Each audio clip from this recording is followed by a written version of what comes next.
In the quiet village of St. Mary Mead, a glamorous newcomer, Eleanor Grayson, hides a dark secret. When her sapphire brooch vanishes at a garden party, Miss Marple's sharp eyes see more than a lost jewel. A sneaky stranger, a greedy solicitor, and a shocking betrayal unravel through midnight meetings and whispered confessions. Can Miss Marple catch the blackmailers and save Eleanor before the truth destroys her? Chapter 1. The Garden Party. Invitation. The sun shone bright over St. Mary Mead, a tiny village where everyone knew everyone else's business. Roses bloomed in neat gardens, and the air smelled of fresh grass and warm bread from the bakery. Miss Jane Marple, an old lady with sharp eyes and a kind smile, sat in her cosy parlour. Her knitting needles clicked softly, making a scarf for her nephew, Raymond. She liked knitting. It kept her hands busy and her mind free to think. Miss Marple's house was small but tidy, with lace curtains and a polished oak table. On that table, among her teacup and a plate of biscuits, lay a letter. It wasn't just any letter. It was an invitation, written in fancy cursive on thick cream paper. Miss Marple picked it up, her fingers careful, like she was holding a clue. The invitation came from Mrs. Eleanor Grayson, a new lady in the village.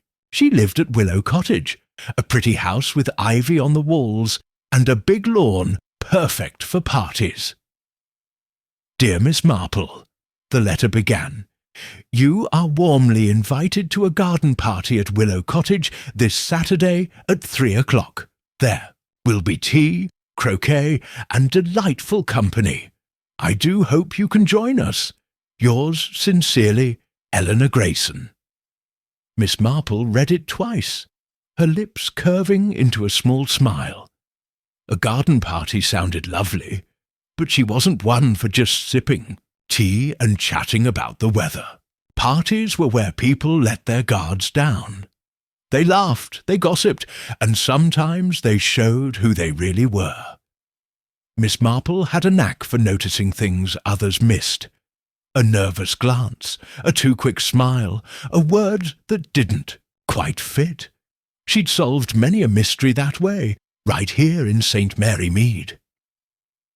Eleanor Grayson was the talk of the village. She'd moved in 3 months ago, a widow with no children, maybe 40 years old. She had a fancy way about her, like someone from a big city. Her dresses were silk, her hats had feathers, and she spoke of London parties and grand theatres. The villagers were charmed, but they were also curious. Why would a lady like Eleanor pick a quiet place like St. Mary Mead? There were no theatres here, no fancy shops, just fields, a church, and a post office where Mrs. Price, the postmistress, spread news faster than the morning mail. Miss Marple set the invitation down and sipped her tea. It was Earl Grey, strong and hot, just how she liked it. She thought about Eleanor. The lady was polite, always smiling at church or waving to neighbours. But Miss Marple had seen her once, walking alone by the river, looking worried. Her shoulders were tight, her eyes far away, like she carried a secret heavier than her silk purse. Secrets were nothing new in St. Mary Mead. Miss Marple remembered young Tommy Pierce, who'd stolen apples from Mr. Giles's orchard, thinking no one saw. She'd spotted him from her window, his pockets bulging, and mentioned it to his mother. Tommy got a scolding and a week of chores. Then there was Mrs. Bantry's maid, who'd lied about a broken vase, blaming the cat. Miss Marple noticed the girl's red cheeks and shaky voice, and soon the truth came out. People, Miss Marple knew, were like her knitting patterns, simple on the surface, but one wrong stitch could unravel everything. She leaned back in her chair, her needles clicking again. Eleanor Grayson wasn't stealing apples or breaking vases, but something about her didn't add up. Miss Marple had heard whispers at the butcher's shop. Mr. Jenkins, who sold the best sausages, said a strange man had been seen leaving Willow Cottage late at night. He wore a dark coat and a hat pulled low, not like the farmers or shopkeepers of St. Mary Mead. Mrs. Price, at the post office, swore she'd seen Eleanor get a letter with a London postmark, and her hands shook when she opened it. Gossip wasn't always true, but it was like a breeze. It carried hints of something real. Miss Marple decided she'd go to the garden party, not just for the tea or croquet, though she enjoyed both. She'd go to watch Eleanor, to listen, to see what threads might loosen in the warm summer air. She folded the invitation and tucked it into her knitting basket next to her skeins of wool. Then she stood, her knees a bit stiff, and walked to her garden. Her garden was her pride. Roses, pink and red, climbed the fence. Lavender grew in neat rows, buzzing with bees. She bent to sniff a rose, its petals soft as velvet. The garden reminded her of people, beautiful but needing care. Neglect them, and weeds crept in. Miss Marple wondered what weeds might be hiding in Eleanor Grayson's life. She spent the morning tending her flowers, pulling a few dandelions, and watering her herbs. The village was quiet, except for the church bell ringing 10 o'clock and the clatter of a milk cart. Miss Marple liked the quiet. It gave her space to think. She thought about the party, picturing Willow Cottage's lawn filled with villagers. There'd be the vicar, Mr. Clement, with his kind voice and endless stories about charity. Mrs. Bantry would be there, chattering about her roses, which she swore were better than Miss Marple's, though they both knew that wasn't true. Dr. Haydock, the young doctor, would come, probably eyeing the scones, and Mrs. Price, of course, ready to share the latest news, whether it was true or not. Miss Marple wondered if Thomas Reed would attend. He was the village solicitor, a thin man with a sour face and a habit of keeping to himself. He handled wills and land deeds, and folks said he knew everyone's secrets. If Eleanor had a legal matter, Reed would know. Miss Marple made a mental note to watch him at the party. People like Reed didn't talk much, but their eyes said plenty. By noon, Miss Marple went inside to make lunch. She sliced bread, spread it with butter, and added a bit of cheese and a tomato from her garden. She ate slowly, thinking about Eleanor's invitation. The words "delightful company" stuck in her mind. They sounded nice, but too nice, like sugar-hiding bitter medicine. Eleanor was trying hard to fit in, to win the village over. Why? Most newcomers just settled in quietly, like old Mr. Giles, who'd moved from Devon and spent his days fishing. Eleanor was different. She wanted to be noticed. Miss Marple washed her plate and sat back down with her knitting. The scarf was growing, soft and blue, perfect for Raymond's winter walks in London. She thought about her nephew, a writer who loved city life, but always came back to St. Mary Mead for her stories. He said she saw more in one village day than he saw in a month of city crowds. Miss Marple chuckled. Raymond was sweet, but he didn't understand. Cities were loud, full of noise that hid the truth. Villages were quiet, and in the quiet you heard everything. The afternoon passed slowly. Miss Marple read a bit of her Bible, then a mystery novel from the library. She liked mysteries, not just for the puzzles, but for the people. Every story had a motive: love, greed, fear, revenge. She wondered what Eleanor's motive was. Was she running from something? Hiding? Or was she just lonely, wanting friends, in a new place? Miss Marple didn't judge. She observed. At 4 o'clock, she walked to the village shop to buy sugar. The shop was small, with shelves of jars and a counter where Mrs. Wicks sold everything from tea to nails. Mrs. Wicks was there, her apron stained with flour, chatting with Mrs. Price. Miss Marple nodded hello and picked up her sugar, but she listened as she browsed. "Eleanor Grayson's party will be grand," Mrs. Price was saying, her voice low but excited. "She's ordered cakes from the bakery and flowers from Mr. Giles. Says she wants the whole village there." Mrs. Wicks raised an eyebrow. "Fancy for St. Mary Mead? What's she after, impressing us?" "Maybe," Mrs. Price said. "But I saw her with Thomas Reed yesterday, outside his office.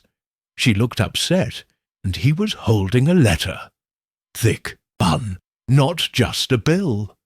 Miss Marple's ears pricked up. A letter again.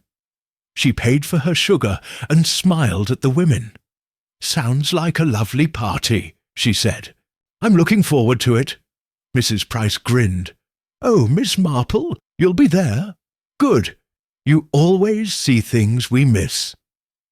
Miss Marple laughed softly and left the shop. The walk home was pleasant, the sky turning pink as the sun dipped low. She thought about the letter. Letters carried news, good, bad, or dangerous. If Eleanor was upset and Reed was involved, it might mean trouble. Reed wasn't a warm man, but he was clever. If he had something on Eleanor, he'd use it. Home, Miss Marple made tea and sat by her window. The village was settling down, lights glowing in cottages. She pictured Willow Cottage, its windows bright for the party. She imagined Eleanor smiling, serving tea, but maybe watching the crowd, looking for someone, or avoiding them. Miss Marple's needles clicked faster. She didn't know what Eleanor was hiding, but she'd find out. Friday came, and Miss Marple spent the day preparing. She chose a lavender dress, simple but elegant, and a straw hat with a ribbon. She polished her shoes and packed her knitting bag, just in case the party dragged. She didn't plan to knit much. She'd be too busy watching. But it was good to have an excuse to sit quietly and listen. That evening, she wrote a letter to Raymond, telling him about the party.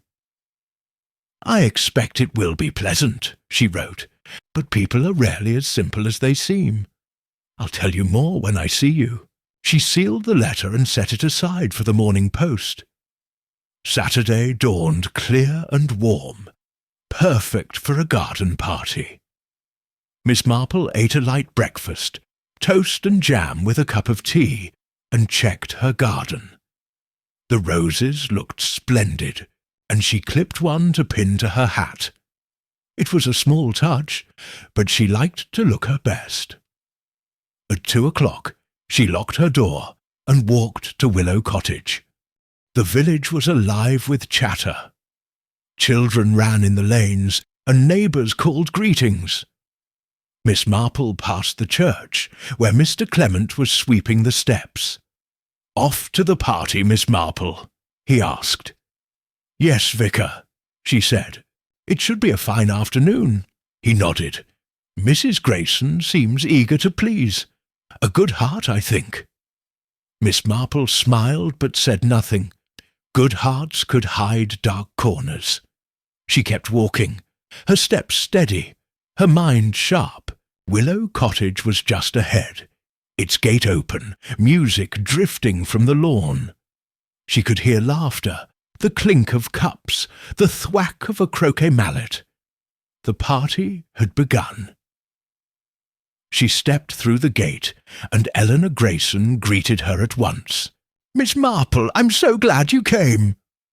Eleanor's voice was warm, her lilac dress shimmering in the sun. She was beautiful, with dark hair and bright eyes, but Miss Marple saw a tightness in her smile, a quick glance over the crowd. "Thank you for inviting me," Miss Marple said, shaking her hand. Eleanor's fingers were cold, despite the warm day. "Your garden is lovely."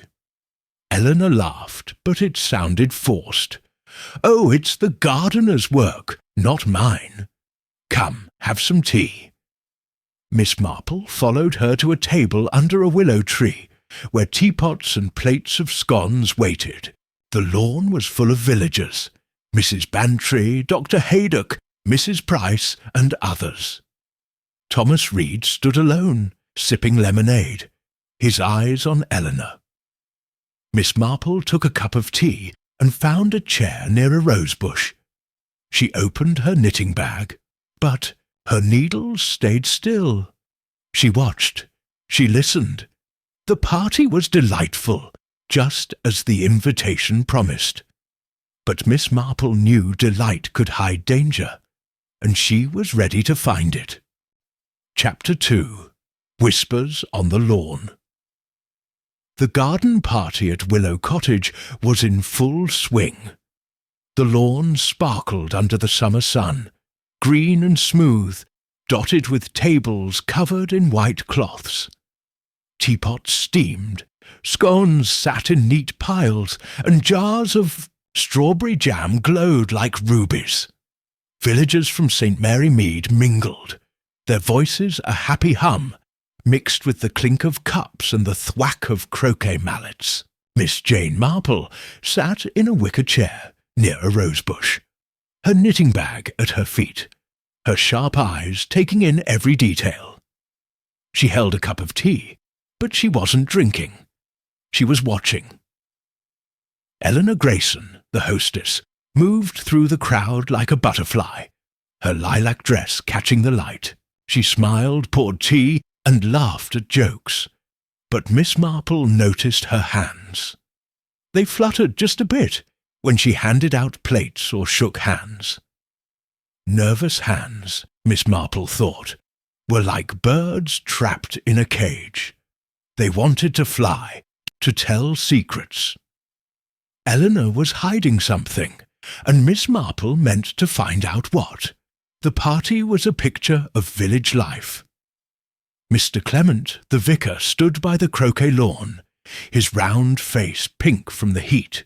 He was telling a story about a church fundraiser, his hands waving as he spoke. Nearby, Mrs. Bantry, Miss Marple's friend, fussed over a plate of sandwiches, saying the cucumber ones were cut too thick. Dr. Haydock, the young doctor with bright eyes, leaned against a table, sneaking a second scone when he thought no one saw. Miss Marple smiled. Dr. Haydock was kind, but he had a boy's love for sweets.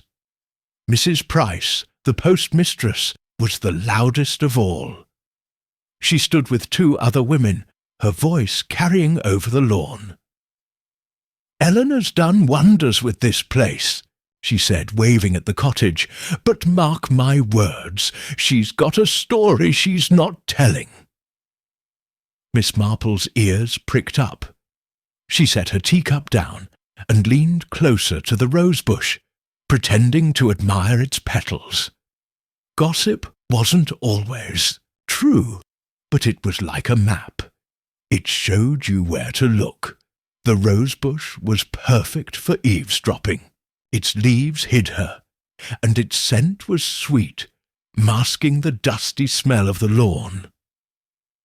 Miss Marple listened as Mrs. Price went on. "I saw her at the post office last week, getting a letter from London. Her face went white as milk when she saw the envelope, and then, yesterday, she was with Thomas Reed, looking like she'd seen a ghost." Miss Marple's needles tucked in her bag seemed to itch for action. Thomas Reed. The solicitor's name kept popping up. She glanced across the lawn, where Reed stood alone, holding a glass of lemonade. He was a tall man, thin as a stick, with a face that never smiled. His suit was grey, his tie plain, and his eyes moved slowly, like a cat watching a bird. Right, now, those eyes were on Eleanor. Eleanor was near the croquet lawn, showing a young girl how to swing a mallet. She laughed, but when Reed stepped closer, her laugh stopped. She straightened, her face tight, and said something quick to the girl, who ran off. Reed spoke to her, his voice too low for Miss Marple to hear, but Eleanor's hands twisted together, and she glanced at the crowd like she wanted to run. Miss Marple sipped her tea, her mind working fast. Reed knew something. Maybe it was the letter Mrs. Price mentioned, or maybe it was older, something from Eleanor's life before St. Mary Mead. Miss Marple knew people carried their pasts like heavy bags. Sometimes those bags split open, spilling secrets. She decided to keep an eye on Reed. The party went on, bright and cheerful. Children chased each other, their shoes scuffing the grass. Women in flowery hats chatted about recipes, and men argued about cricket. Miss Marple stayed in her chair, letting the scene unfold. She liked parties for this reason. People thought they were just having fun, but to her they were like a play, with actors showing their true selves if you watched closely. She noticed Dr. Haydock talking to Mrs. Bantry now, his hands in his pockets, his grin wide. Mrs. Bantry was laughing, her hat bouncing. They were an odd pair, her loud and bossy, him quiet and sly with his scones. Miss Marple wondered if Dr. Haydock had seen Eleanor's nervous hands. He was a doctor, trained to notice things. Maybe he'd share a hint later, over tea at her cottage. Mr. Clement joined her chair, wiping his brow with a handkerchief. "A fine party, Miss Marple," he said, sitting heavily. "Mrs. Grayson is a blessing to the village. So generous." Miss Marple nodded, her smile polite. "She's certainly charming," she said, "and Willow Cottage looks lovely. Has she settled in well, do you think?" The vicar tilted his head, thinking. "Oh, yes. She comes to church, gives to the poor. Box, but—" He paused, his voice dropping. "She seems a bit sad sometimes. I saw her in the churchyard last week, just standing by the old yew tree, looking lost." Miss Marple's heart quickened, but her face stayed calm. "Lost?" she asked, her voice soft. "Not lost in place," Mr. Clement said. "Lost in thought, like she was remembering something heavy. I asked if she was all right, and she smiled, said it was nothing.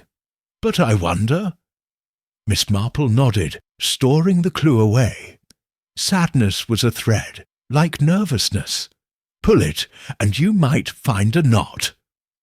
She thanked the vicar and let him talk about his sermon, but her eyes went back to Eleanor. Eleanor was now at the tea-table, pouring for Mrs. Price and another woman, Mrs. Wicks, from the shop. They were laughing, but Eleanor's eyes kept darting to Reed, who was still watching her. Miss Marple wondered what Reed had said. Was it about the letter? Or something else? Something bigger? She wished she could hear, but her chair was too far, and the rosebush only hid so much. She stood, brushing her lavender dress, and walked to the croquet lawn. She didn't play. She was too old for swinging mallets. but it gave her a reason to move closer to Read. The lawn was busy, with players shouting and balls rolling. Miss Marple stood near a hedge, pretending to cheer for a young boy who'd hit a ball through a hoop. Read was just a few steps away, sipping his lemonade, his face sour as ever. She watched him from the corner of her eye. He wasn't mingling, wasn't laughing. He was studying Eleanor, like a hawk eyeing a mouse. Miss Marple noticed his hand, the one holding the glass. It was steady, but his fingers tapped the rim, a tiny sign of impatience. Read wasn't just curious about Eleanor. He was waiting for something. Miss Marple's mind spun. Read was a solicitor, a man who dealt in wills, deeds, and secrets. If Eleanor had a past, a scandal, a debt, a mistake, Read might know. He might even be part of it. She remembered Mrs. Price's words about the letter. If Read had it, or knew what was in it, he could be trouble. Miss Marple made a note to visit his office soon. Solicitors kept records, and records were like maps to the truth. She wandered back to her chair, her steps slow, her hat shielding her face from the sun. The party was still lively, but she felt a chill, like a cloud passing overhead. Eleanor's nervous hands, Read's cold eyes, the vicar's talk of sadness, it all pointed to a mystery. St. Mary Mead was quiet, but quiet places hid deep shadows. Mrs. Bantry joined her, fanning herself with a napkin. "Jane, you're too still," she said, her voice loud. "Come eat a scone before Dr. Haydock takes them all." Miss Marple laughed, glad for the break. "I'll have one soon," she said. "It's a lovely party, isn't it?" Mrs. Bantry nodded, her eyes twinkling. "Lovely, but odd. Eleanor's trying so hard. Did you see her jump when Read spoke to her? Like a cat on a hot stove." Miss Marple's smile hid her interest. "Did she? I hadn't noticed." "Oh, you notice everything," Mrs. Bantry said, poking her arm. "Don't fool me. Something's up with that woman. Mark my words." Miss Marple didn't argue. Mrs. Bantry was nosy, but she wasn't wrong. She promised to join her for scones, and watched her bustle off. Then she turned her eyes back to Eleanor. Eleanor was now near the cottage door, talking to a group of women. Her smile was back, but it was thin, like paper stretched too tight. Miss Marple wondered what Read had said to make her jump. She wished she could ask, but Eleanor was too guarded, too careful. Miss Marple would have to wait, to watch, to listen. The afternoon wore on, the sun climbing high, then dipping low. The croquet game ended, and children ran to a table with lemonade and cakes. Miss Marple stayed in her chair, her tea cold now, her knitting bag untouched. She didn't need to knit. Her mind was busy, weaving threads, Eleanor's nerves, Read's stare, the letter, the vicar's words. She thought about St. Mary Mead, its cottages and fields, its people who seemed so simple. They weren't. Everyone had a story, a wish, a fear. Eleanor's story was hidden, but it was there, in her quick glances, her cold hands. Miss Marple knew she'd find it, not by pushing, but by waiting, like a spider in a web. As the party slowed, Eleanor came to her chair. "Miss Marple, are you enjoying yourself?" she asked, her voice bright, but her eyes tired. "Very much," Miss Marple said, smiling. "You've outdone yourself, my dear. The village will talk of this for weeks." Eleanor blushed, but her hands twisted again. "I hope so. I want to fit in here." "You will," Miss Marple said, her voice kind, but her eyes sharp. St. Mary Mead is a good place. It welcomes those who are honest." Eleanor's smile faltered just for a second. Then she nodded and moved away, called by another guest. Miss Marple watched her go, her heart steady, but her mind racing. Honest.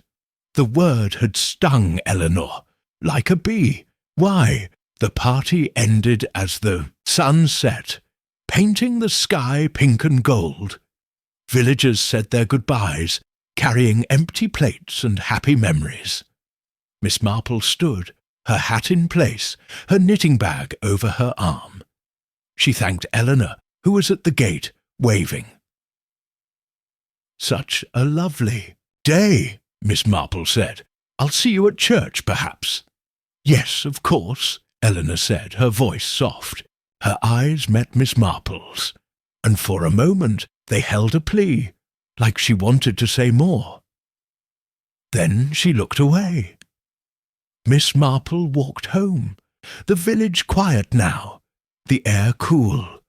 Her lavender dress swished, her shoes clicked on the path. She thought about Eleanor Reed, the letter.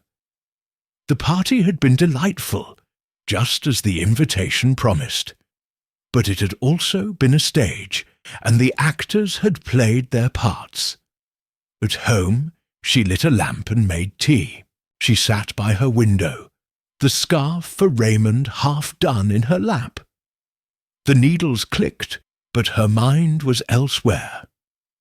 Eleanor Grayson was a puzzle, and Thomas Reed was a piece that didn't fit. Miss Marple would watch them both, and soon the puzzle would clear. She sipped her tea, the night soft outside. St. Mary Mead slept, but its secrets didn't. Miss Marple smiled. Secrets never stayed hidden long, not from her. Chapter 3. The Missing Brooch. The garden party at Willow Cottage hummed with laughter and chatter. The sun hung low, casting golden light over the lawn, where villagers sipped tea, played croquet, and nibbled scones. Miss Jane Marple sat in her wicker chair by the rosebush, her knitting bag untouched at her feet. Her lavender dress was neat, her straw hat tilted just so, but her eyes were busy, darting from face to face. She watched Eleanor Grayson, the hostess most of all. Eleanor's lilac dress shimmered as she moved, but her smile was thin, her hands jumpy, like a rabbit ready to bolt. Miss Marple sipped her cold tea, her mind weaving threads from the party. Eleanor's nerves, Thomas Reed's sharp stare, the gossip about a letter. Something was brewing, and she meant to find out what. The croquet game was lively now. Children cheered as balls rolled through hoops, and adults clapped, their hats bobbing. Eleanor stood near the lawn, handing out mallets, her laugh bright but forced. Miss Marple noticed Thomas Reed, the sour-faced solicitor, lingering nearby. His grey suit blended with the shadows, but his eyes locked on Eleanor, cold and steady. Miss Marple's fingers twitched, wishing for her knitting needles, but she stayed still. Watching was better than knitting today. Suddenly, a gasp cut through the chatter. Eleanor clutched her neckline, her face pale as milk. "My brooch!" she cried, her voice sharp. "It's gone!" The party froze.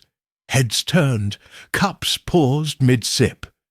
Eleanor's hands patted her dress, searching. But her sapphire brooch, a big sparkling jewel she'd called a family treasure, was nowhere to be seen. Mrs. Bantry, standing by the tea-table, rushed over, her flowery hat flapping. "Oh, Eleanor, are you sure? Maybe it fell in the grass." Eleanor shook her head, her eyes wide. "It was pinned tight. I felt it during croquet, but now..." Her voice trailed off, and she looked at the crowd, her hands trembling. Miss Marple leaned forward, her heart quick, but her face calm. Trembling hands weren't just about loss. They spoke of fear. Dr. Haydock, the young doctor, stepped up, his boyish grin gone. "Let's look around," he said, kneeling to scan the grass. "It's probably near the croquet lawn." Villagers joined in, bending low, parting blades of grass, checking under tables. Children crawled, giggling, thinking it was a game. Mrs. Price, the postmistress, muttered to Mrs. Wicks, "A sapphire like that? Worth a fortune. Who'd lose it?" Miss Marple didn't join the search. She stayed in her chair, her eyes on the Jedijorhigek, Eleanor. The hostess stood by the willow tree, her arms crossed, her lips tight. She wasn't looking at the grass or helping the searchers.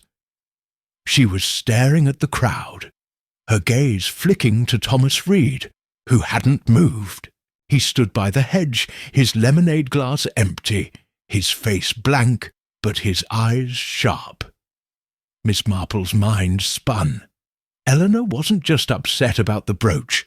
She was scared, and Reed was part of it. The search went on, but the brooch didn't turn up. Grass was combed, tables lifted, even the croquet hoops checked. Dr. Haydock stood, brushing dirt from his knees. "It's not here," he said, his voice gentle.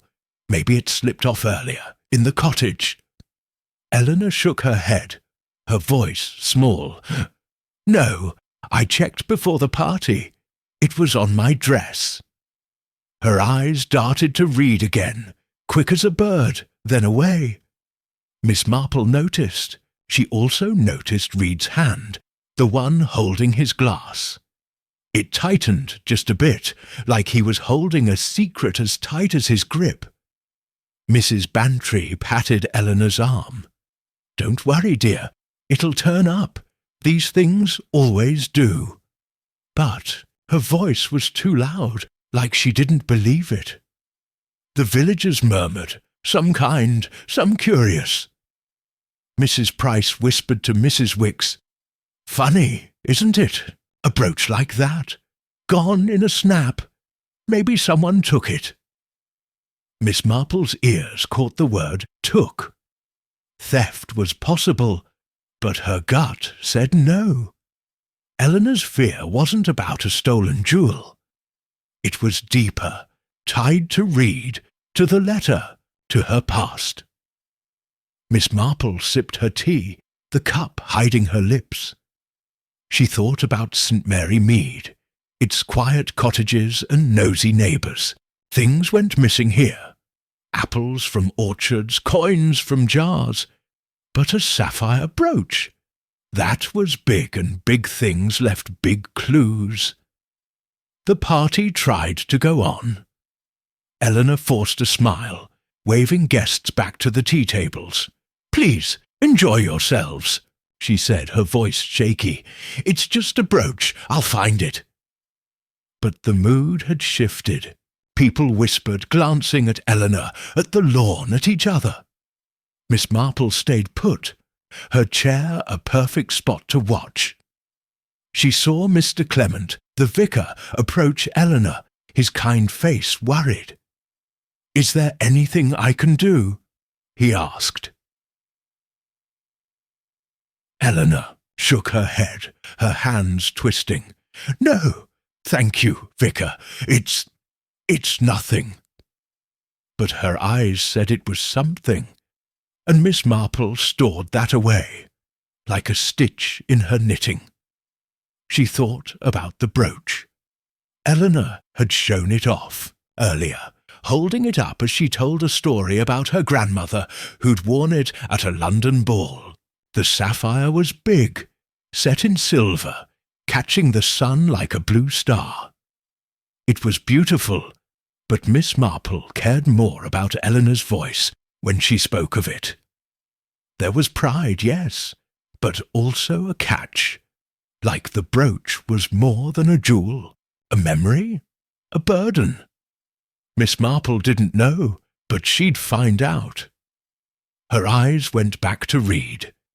He was still by the hedge, alone, his lemonade glass now on a table.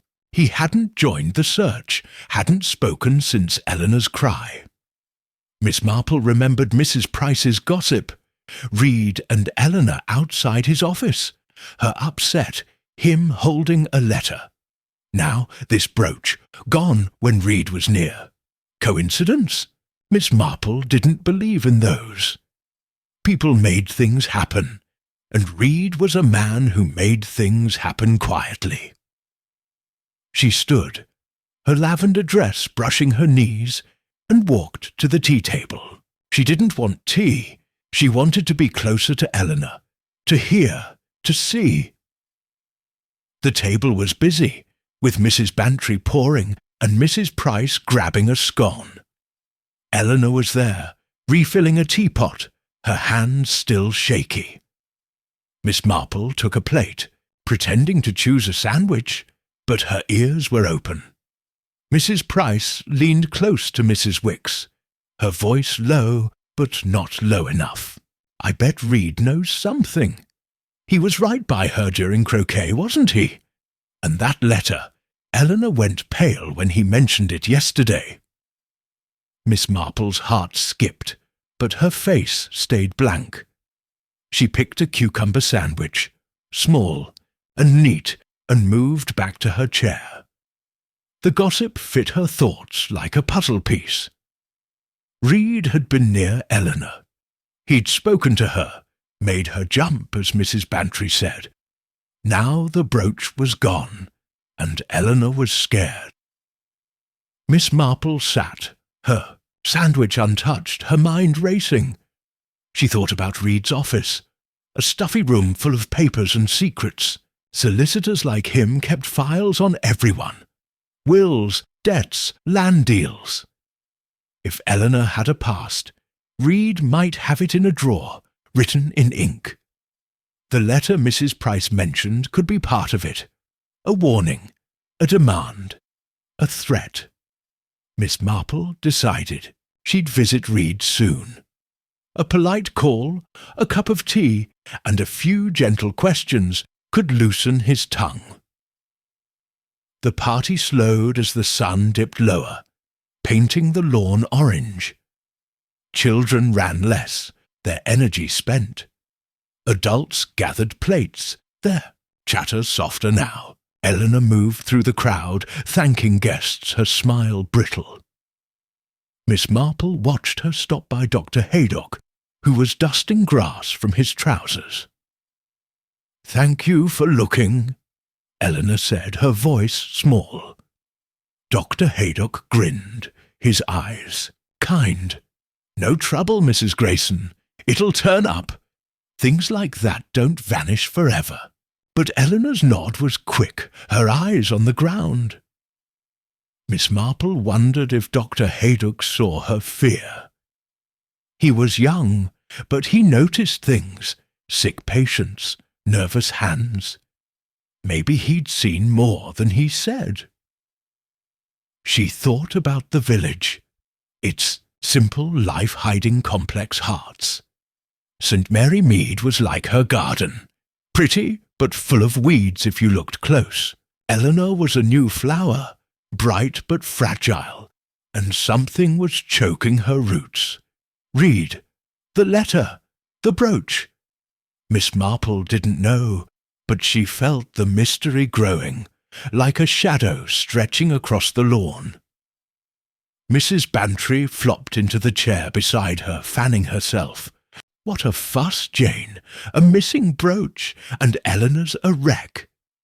Do you think someone stole it?"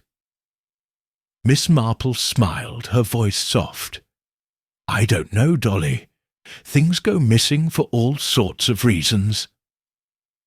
She didn't say more, but her mind was loud. Theft was one reason, but so was trickery. What if the brooch wasn't lost? What if Eleanor had hidden it or dropped it on purpose? A distraction, maybe, to cover something else? Miss Marple tucked the idea away, like a seed to plant. Later, Mrs. Bantry huffed. Well, it's a shame. Such a pretty jewel. I hope it's found before tongues wag too much. She stood, brushing crumbs from her dress, and bustled off to help clear tables. Miss Marple stayed, her eyes on Eleanor. Eleanor was by the cottage now, stacking cups, her movements quick, like she wanted to be busy. Reed was gone. Miss Marple hadn't seen him leave, but his spot by the hedge was empty. She wondered where he'd gone. To his office? To meet someone? She made a note to ask Mrs. Price tomorrow. The postmistress saw everything, and her tongue was loose after a cup of tea. The party wound down, the sky turning pink and gold. Villagers said goodbyes, their voices tired but happy. Eleanor stood at the gate, waving, her lilac dress catching the last light. Miss Marple stood, her knitting bag over her arm, her hat straight. She walked to the gate, her steps slow, her mind fast. "Thank you, Eleanor," she said, her smile warm. "It was a lovely party, despite the trouble." Eleanor's eyes met hers, and for a moment they held something. Fear, maybe, or a plea. "I'm glad you came, Miss Marple," she said, her voice soft. I hope the brooch turns up." "So do I," Miss Marple said, her voice kind, but her eyes sharp. "Lost things have a way of being found, if you look in the right places." Eleanor's smile flickered, like a candle in a breeze, and Miss Marple knew her words had hit a mark. She walked home, the village quiet, the air cool. Her lavender dress swished, her shoes clicked on the path. The brooch was a clue, but not the heart of the mystery. Eleanor's fear was the heart, and Reed was tied to it, like a knot in a rope. Miss Marple thought about the letter, the gossip, the party. Every clue was a thread, and she'd weave them together, slow and sure. At home, she lit a lamp and made tea. She sat by her window, the scarf for her nephew Raymond in her lap, but her needle stayed still. The night was soft, stars peeking through the curtains. St. Mary Mead slept, but its secrets didn't. Miss Marple smiled. The brooch was gone, but the truth was there, waiting for her to find it. Chapter 4. A Visit to the Solicitor. The morning after the garden party, St. Mary Mead woke to a soft blue sky. Birds chirped in the hedges, and the smell of fresh bread drifted from the bakery. Miss Jane Marple sat at her kitchen table, a cup of Earl Grey tea steaming beside a plate of toast and jam. Her lavender dress from the party was hung neatly, replaced by a simple grey skirt and white blouse. Her knitting lay in its basket, the blue scarf for her nephew Raymond, untouched today. Her mind was too busy for needles, spinning with thoughts of Eleanor Grayson, the missing sapphire brooch, and Thomas Reed's cold eyes. The party had been a puzzle, and the brooch's disappearance was a big piece. Eleanor's fear, her trembling hands, her quick glances at Reed, told Miss Marple it wasn't just a lost jewel. Then there was the gossip about a letter, one that made Eleanor pale. Mrs. Price had seen her with Reed, upset, outside his office. Reed, the village solicitor, was a man who knew secrets, and Miss Marple wanted to know what he held over Eleanor. She decided to visit him today, to ask gentle questions and watch his face. Faces, she knew, spoke louder than words. She finished, her toast brushing crumbs from her fingers, and stood. Her knees creaked a bit, but her steps were firm as she put on a straw hat and grabbed her knitting bag. The bag was more for show. She didn't plan to knit, but it made her look harmless. Just an old lady with a hobby. People talked more when they thought you were harmless. She locked her cottage door and walked toward the village square, where Reed's office sat between the post office and the butcher's shop. The village was quiet, with only a few folks out. A milk cart rattled by, and 2 children ran past, chasing a dog. Miss Marple nodded to Mrs. Wicks, who was sweeping the step of her shop. "Morning, Miss Marple," Mrs. Wicks called. "Heard about Eleanor's brooch? Such a shame." "Yes, a pity," Miss Marple said, her smile polite. "I hope it's found soon." She kept walking, but her ears noted Mrs. Wicks's tone.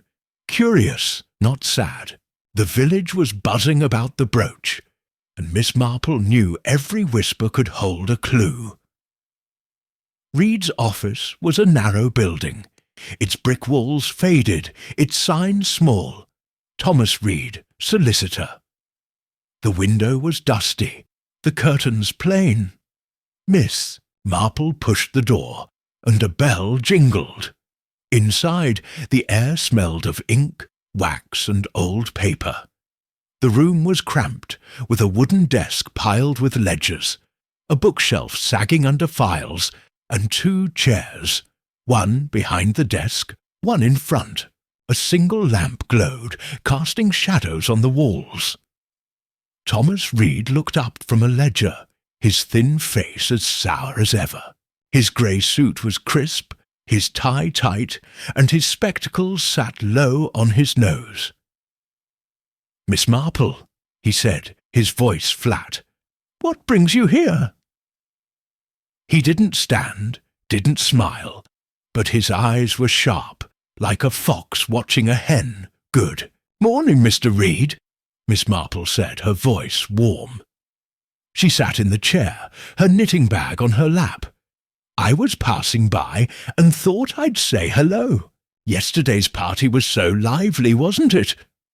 Reed's mouth twitched, not quite a frown. "Lively enough," he said, pushing his ledger aside. "Tea?" He pointed to a kettle on a small table, but his tone said he hoped she'd say no. "That would be lovely," Miss Marple said, her smile sweet. She wanted to stay, to talk, to watch. Reed sighed, stood, and filled the kettle from a jug. As he moved, Miss Marple's eyes scanned the desk. Papers were stacked neatly, but one caught her attention. A thick envelope, sealed with Mrs. Eleanor, Grayson written in bold ink. The handwriting wasn't Reed's. It was loopy, unfamiliar. Her heart quickened, but her face stayed calm. Reed brought 2 cups, plain and chipped, and poured weak tea. "Sugar?" he asked, sitting back down. "No, thank you," Miss Marple said, taking a sip. The tea was bitter, but she smiled. The party was a success, despite the trouble with Mrs. Grayson's brooch. Such a beautiful jewel. Did you see it before it went missing? Reed's hand paused, holding his cup. "I saw it," he said, his voice careful. "She wore it all day. Pity it's gone." His eyes met hers, steady but guarded, like a gate locked tight. "Yes, a pity," Miss Marple said, her voice soft. "You were near her during croquet, weren't you? I thought you might have noticed when it fell." Reed's fingers tapped his cup. A tiny rhythm. "I wasn't that close," he said. "I was watching the game, not her dress." His tone was sharp now, like he wanted the question gone. Miss Marple nodded, her smile unchanged, but her mind noted his snap. People snapped when you touched a sore spot. She sipped her tea, letting the silence grow. Silence, she knew, made people nervous, and nervous people talked. Reed shifted in his chair, his spectacles glinting. "I'm sure it'll turn up," he said, his voice softer. "Things like that don't vanish for good." "I hope so," Miss Marple said. Eleanor seemed so upset. "It must be hard, losing a family treasure. You handle her legal matters, don't you? I suppose you know how much it meant to her." Reed's hand twitched, and his cup clinked on the desk. "I deal with her estate," he said, his words clipped. "Wills, property, that sort of thing. Nothing about brooches." He leaned back, folding his arms, his eyes narrow. Miss Marple smiled, her heart steady. He was hiding something, and the envelope on his desk was part of it. She glanced at the envelope again, its ink dark against the cream paper. "Legal matters can be so tricky," she said, her voice light. "I heard Eleanor got a letter recently, one that worried her. Mrs. Price mentioned it. I thought you might know, being her solicitor." Reed's face didn't change, but his fingers stopped tapping. "Letters come and go," he said. "I don't keep track of her mail." His voice was smooth now, too smooth, like butter spread thin. Miss Marple nodded, her eyes kind but her mind sharp. He was lying or dodging, and the envelope proved it. She set her cup down, her movements slow. "Of course," she said. "I just worry about Eleanor. She's new here, trying to fit in. A lost brooch, a troubling letter. It's a lot for one person." She paused, watching his face. "You must see that in your work, Mr. Reed. People carry burdens, and sometimes they need help." Reed's mouth tightened, and for a moment his eyes flicked to the envelope. "People manage," he said, his voice low. "Mrs. Grayson's strong. She'll sort it out." He stood, his chair scraping, a clear sign he wanted her gone. Miss Marple stood too, her knitting bag light on her arm, her smile warm. "Thank you for the tea," she said. "I won't keep you from your work. I'm sure I'll see you at church." She moved to the door, her steps deliberate, giving her one last glance at the desk. The envelope was still there, untouched, but Reed's hand hovered near it, like he wanted to hide it. The bell jingled as she left, the air outside fresh after the stuffy office. Miss Marple walked slowly, her hat shielding her eyes from the sun. Her mind was a hive, buzzing with clues. The envelope, Reed's twitch, his quick temper, they all pointed to a secret. Eleanor's fear at the party, her glance at Reed when the brooch vanished, fit like threads in a pattern. Miss Marple didn't know the whole pattern yet, but she'd weave it, stitch by stitch.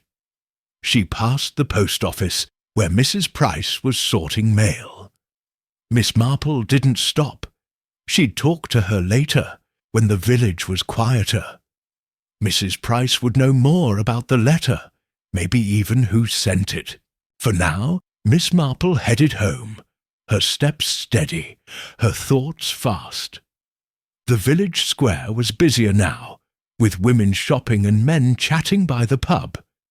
She nodded to Dr. Haydock, who was leaving the butcher's, a parcel under his arm. "Morning, Miss Marple," he called, his grin wide. "Still thinking about that brooch?" She smiled, her voice soft. "It's a curious thing, isn't it? I hope Eleanor's all right." Dr. Haydock nodded, his eyes kind. "She's shaken, but she's tough. I told her to rest. Losing something like that's a shock." He tipped his hat and walked on, but Miss Marple stored his words. "Tough.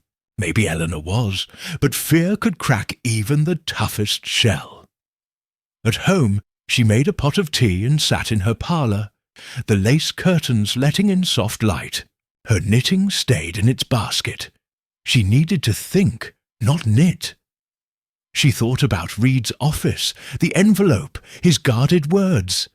Solicitors were like safes, locking away secrets, but even safes had keys.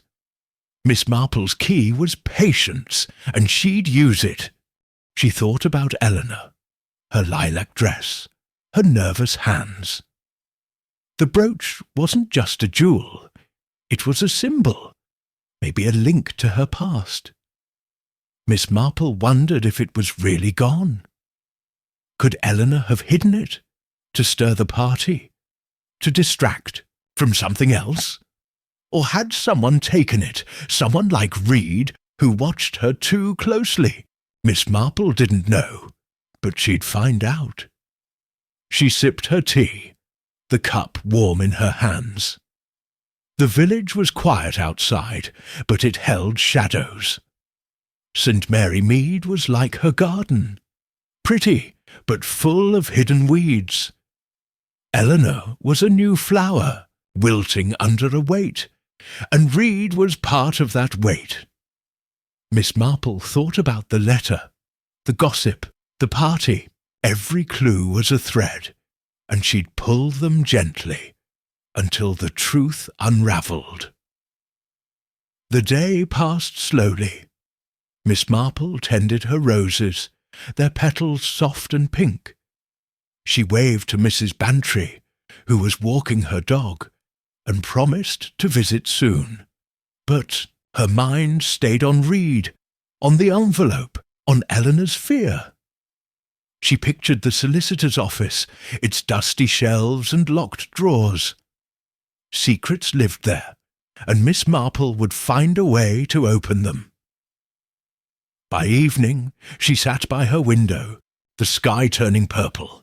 She wrote a letter to her nephew Raymond, her pen scratching softly. "The party was lovely," she wrote, "but trouble hides in lovely places. I'll tell you more when you visit." She sealed the letter, her heart calm, but her mind alive. The brooch, the letter, Reed, they were pieces of a puzzle, and Miss Marple loved puzzles. She lit a lamp, the glow warm in her parlour. The village slept, but its secrets didn't. Miss Marple smiled. Truth was like a lost brooch. It was there, waiting for the right eyes to find it. Chapter 5. The Stranger at the Inn. The sun hung low over St. Mary Mead, painting the village in soft gold. The morning's crisp air had warmed, and the smell of roses mixed with the dusty scent of the lanes. Miss Jane Marple walked towards the Blue Boar Inn, her straw hat shading her eyes, her knitting bag swinging lightly on her arm. She wore a neat blue dress, simple but tidy, and her steps were steady despite her age. Her mind buzzed with thoughts of Eleanor Grayson, the missing, sapphire brooch, Thomas Reed's guarded eyes, and the mysterious letter that kept surfacing in village gossip. Yesterday's visit to Reed's office had left her with a clue. The envelope on his desk, addressed to Eleanor in strange handwriting. Now she needed more pieces to the puzzle, and the inn was a good place to find them. The Blue Boar was the heart of St. Mary Mead's gossip. Its wooden tables held farmers, shopkeepers, and travellers, their voices loud with news. Miss Marple often took tea there, not just for the scones, though they were good, but for the chatter. People talked freely over a pint or a cup, and she had a way of listening without seeming to. Today, she hoped to hear about Eleanor, Reed, or anything tied to the party's drama. Mrs. Bantry had mentioned a stranger at the inn, a man asking about Eleanor, and Miss Marple's curiosity burned like a quiet flame. The inn stood at the village's edge, its sign creaking in the breeze. Its walls were old stone, its windows small but clean. Miss Marple pushed the door, and the smell of ale, bread, and wood smoke greeted her. The room was cosy, with a low ceiling, a crackling fire, and tables scattered about. A few men sat near the bar, their caps dusty from the fields. Mrs. Higgins, the innkeeper's wife, bustled behind the counter, her apron stained with flour. "Miss Marple," Mrs. Higgins called, her round face bright. "Tea and a scone, as usual." "Please," Miss Marple said, her smile warm. She chose a table in the corner, near a window, where she could see the room and the door. Her knitting bag rested on the chair beside her, a prop to make her look busy. She didn't plan to knit. Her eyes and ears had work to do. As Mrs. Higgins brought the tea, Miss Marple glanced around. The men at the bar were talking about crops, their voices low and grumbly. A young couple sat near the fire, sharing a pie, their laughs soft. Then she saw him, the stranger. He was at a table by the wall alone, reading a newspaper. He was maybe 40, with dark hair and a sharp jaw, dressed in a city suit, too fine for St. Mary Mead. His hat sat on the table, and his eyes flicked to the door every time it creaked. Miss Marple's heart quickened, but her face stayed calm. This was the man Mrs. Bantry meant. Mrs. Higgins set down a teapot, a cup, and a scone with jam. "Anything else?" she asked. "No, thank you," Miss Marple said, her voice soft. She poured her tea, the steam curling, and leaned toward Mrs. Higgins. "That gentleman," she said, nodding slightly at the stranger. "Is he new here?" Higgins glanced over, her voice dropping. "Aye, arrived 2 days ago. Calls himself Mr. Lawrence, from London, by his accent. Keeps to himself, but he's been asking about Mrs. Grayson, where she lives, who she sees. Odd, if you ask me." Miss Marple nodded, her smile polite. "Odd indeed. Thank you, Mrs. Higgins." The innkeeper bustled off, and Miss Marple sipped her tea, her eyes on Mr. Lawrence. He turned a page of his newspaper, but his gaze wasn't on the words. It darted to the door, then to the bar, quick and careful, like a cat watching for danger. Miss Marple knew that look. She'd seen it years ago, on a young man in her village, a thief hiding from the law. People with secrets never rested easy. She thought about Eleanor. The missing brooch, her fear at the party, her jumpy hands when Reed spoke. They all pointed to a hidden past. Now this stranger, asking about her, added a new thread. Was he a friend? An enemy? Or something else, tied to the letter or Reed's envelope? Miss Marple's mind spun, but her hands were steady as she spread jam on her scone. The inn door creaked, and Dr. Haydock walked in, his coat slung over his arm. He waved to Mrs. Higgins, then spotted Miss Marple and grinned. "Mind if I join? You?" he asked, pulling out a chair. "Not at all," Miss Marple said, her smile genuine. Dr. Haydock was young, with bright eyes and a knack for noticing things, like a doctor should. He might know more about Eleanor or the stranger. He ordered a lemonade and leaned back, his grin wide. "Still thinking about that brooch, Miss Marple? The village can't stop talking about it." She chuckled, her voice soft. "It's a curious thing, isn't it? Poor Eleanor, she was so shaken. Have you seen her since?" Dr. Haydock nodded, sipping his drink. "Stopped by Willow Cottage this morning. She's tired, pale, but holding up. I told her to rest. Losing a jewel like that's a blow, especially a family heirloom." Miss Marple's eyes flicked to Mr. Lawrence, who'd stiffened when Dr. Haydock entered. "Yes, a blow," she said. "The village is full of curious folks lately. I hear there's a new guest here, asking about her." She kept her voice light, like she was just chatting. Dr. Haydock followed her glance to the stranger. "Him? Yeah, I've seen him. Mr. Lawrence, right? He was at the pub last night, quiet but nosy. Asked me if Eleanor lived alone. I didn't say much, none of his business. His tone was easy, but his eyes narrowed, like he didn't trust the man." Miss Marple nodded, her heart quick. "Wise of you. Strangers can be interesting. Did he say why he's here?"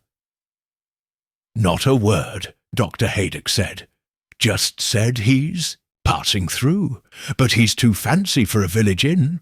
Looks like he's got money or trouble." He grinned, but Miss Marple saw the spark in his eyes. He'd noticed Lawrence's shifty ways too.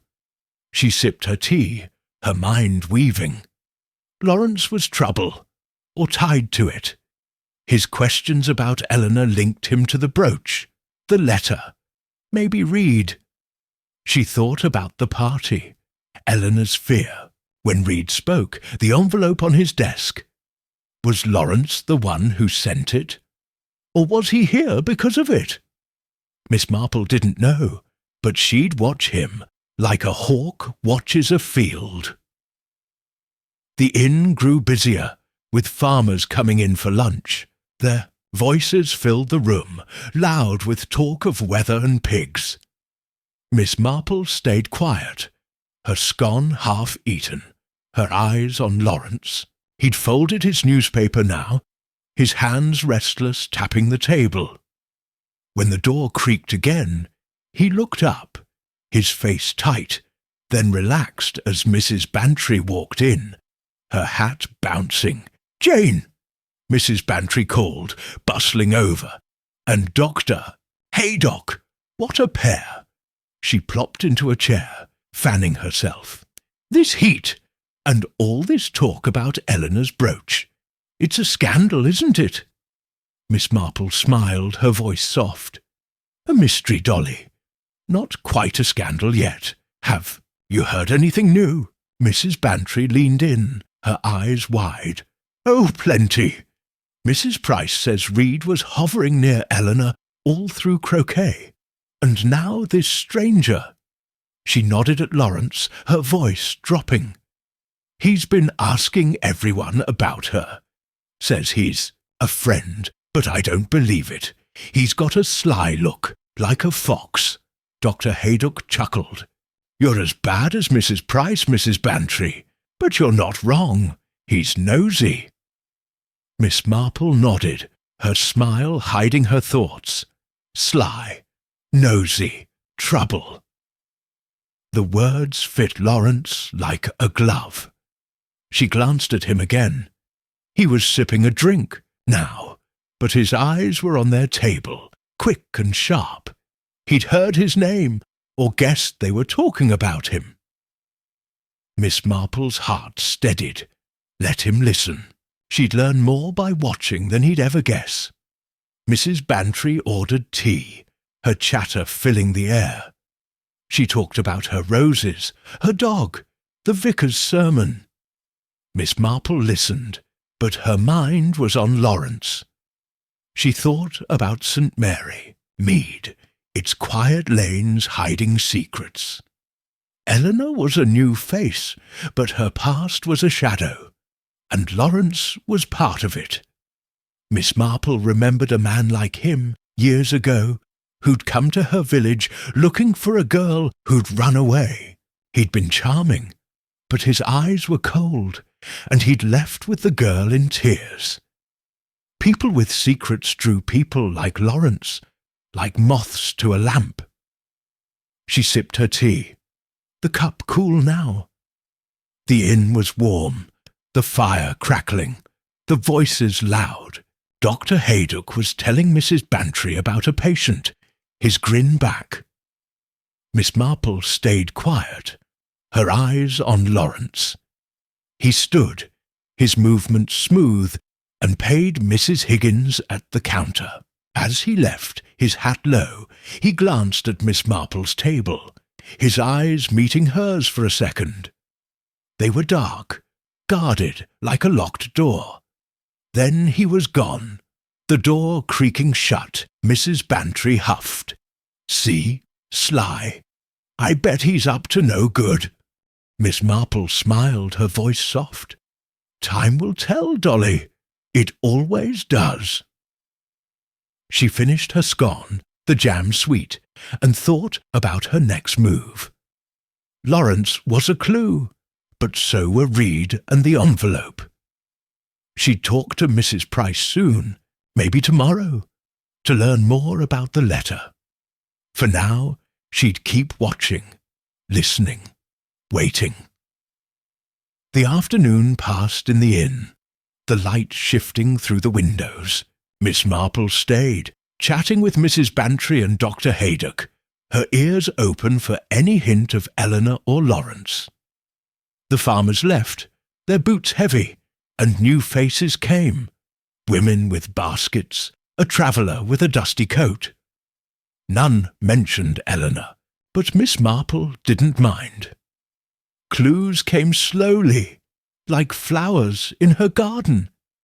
You had to wait, to watch, to weed. By 3 o'clock she stood, her knitting bag light on her arm. "I should get home," she said, her smile warm. "Thank you for the company." Dr. Haydock tipped his hat. "Take care, Miss Marple. Let me know if you solve that brooch mystery." Mrs. Bantry laughed. "She will, Doctor. Jane always does." Miss Marple chuckled and left, the inn's warmth fading as she stepped into the cool air. The village was quiet, the sun low, casting long shadows. She walked home, her blue dress swishing, her hat steady. Her mind was a web, catching every clue, Lawrence's questions, Eleanor's fear, Reed's envelope, the brooch. They were threads, and she'd weave them, slow and sure. At home, she lit a lamp and made tea. Her parlour was cosy, the lace curtains soft in the dusk. She sat by her window, the scarf for Raymond in her lap, but her needles stayed still. She thought about the inn, Lawrence's dark eyes, his quick glances. He was trouble, but what kind? A friend, a foe, a hunter? Miss Marple didn't know, but she'd find out. She thought about Eleanor, her lilac dress, her trembling hands. The brooch was gone, but it was more than a jewel. It was a signal, maybe, or a weight from her past. Lawrence was tied to it, and so was Reed. Miss Marple pictured the solicitor's office, the envelope, Reed's twitchy hand. Secrets lived there, and she'd unlock them, one gentle question at a time.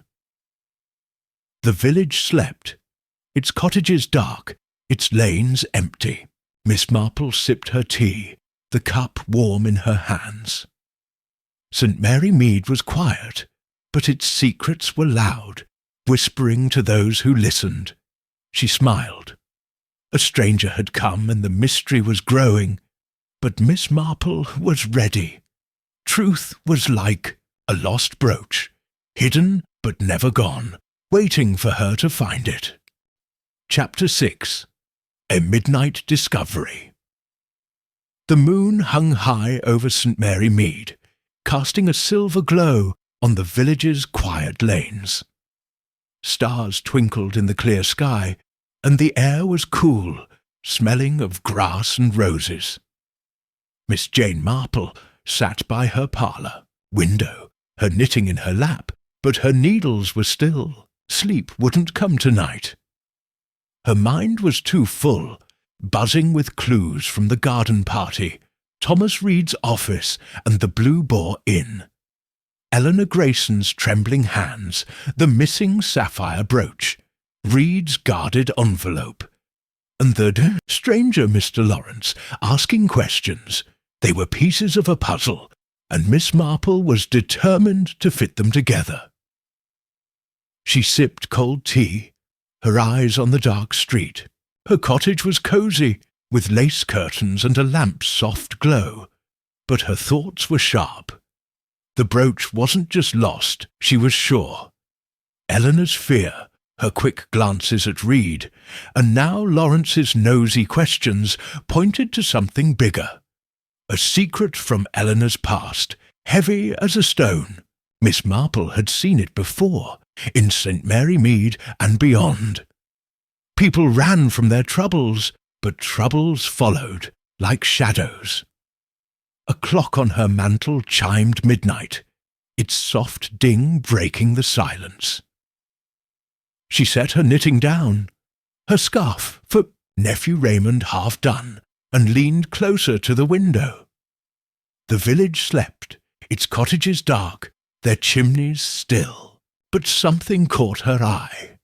A figure moving down the lane, quick and quiet, coming from the direction of Willow Cottage. The figure wore a dark coat, hood up, blending with the shadows.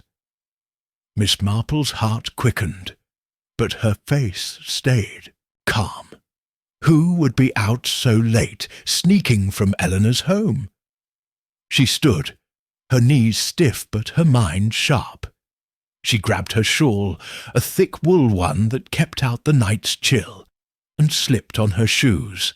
Her knitting bag stayed behind. She needed her hands free, her steps silent.